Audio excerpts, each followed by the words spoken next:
Napatay ang 4 na hinihinalang miyembro ng Maute Group matapos tambangan ng police convoy na magdadala sa 4 patungong Cagayan de Oro. Ang 4 na napatay mga potential witness umano laban sa naarestong ina na magkapatid na leader ng Maute Group. At may ulot on the spot si Cedric Castillo. Cedric.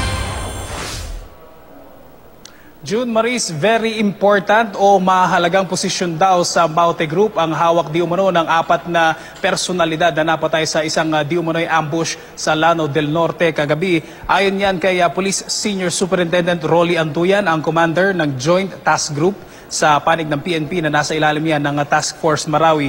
Mag-aalas 7 kagabi ng tambangan ang convoy ng composite team ng PNP at AFP sa isang madilim na kurbada sa barangay Kalanganan, bayan ng Pantar sa Llano del Norte.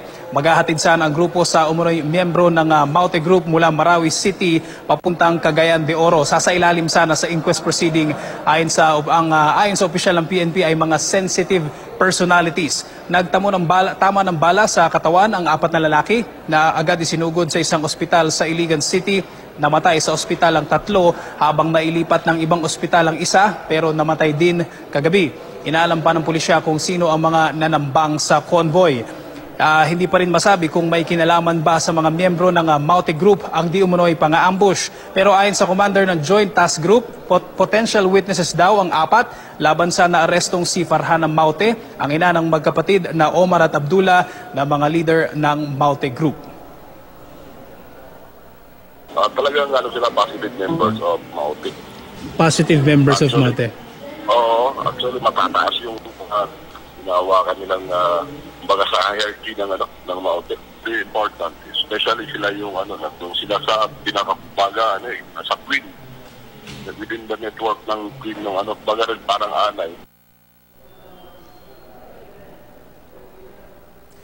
June, sa panig naman ng pulisya ay 3 ang sugatan dahil din sa tama ng bala. Ayon din yan sa Joint Task Group. June?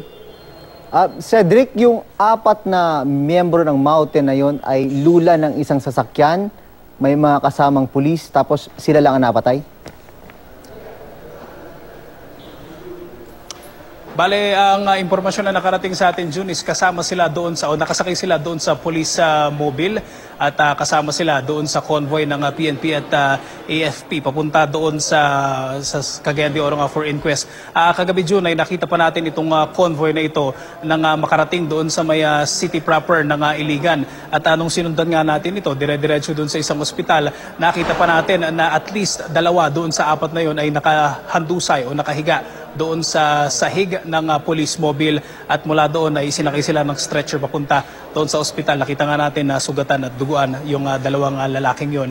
At gaya nga nabanggit natin, 3 naman sa panig ng pulisya ang sugatan din, June. Cedric, yung lugar ay nasa boundary ng Pantar at bayan ng Baloi. Nadadaan din tayo dyan araw-araw natin dinadaanan yung area na yan. Tad-tad ng checkpoint yan na, Cedric, paano nangyari may nakalusot at may nakapanambang? Sorry, June, yung last part ng question mo medyo lumabo lang, June. Yung nadadaan kasi tayo madalas dyan, Cedric, di ba? Tad-tad ng checkpoint yan, paano nakalusot yung mga nanambang dun sa grupo? Yes. Okay, sa ngayon na June, yung location o kung saan ang galing, kung sinalubong ba o kung galing sa likod, kung tinrail ba, wala pa tayo ng mga specifics niyan, June. Pero kung mapapansin mo, kung mapapakita natin yung video right now, yung lane pababa dyan sa from Marawi City, sa bayan ng Pantar, going to Iligan, sa may right side niyan, merong area na elevated. Merong lugar na damuhan dyan.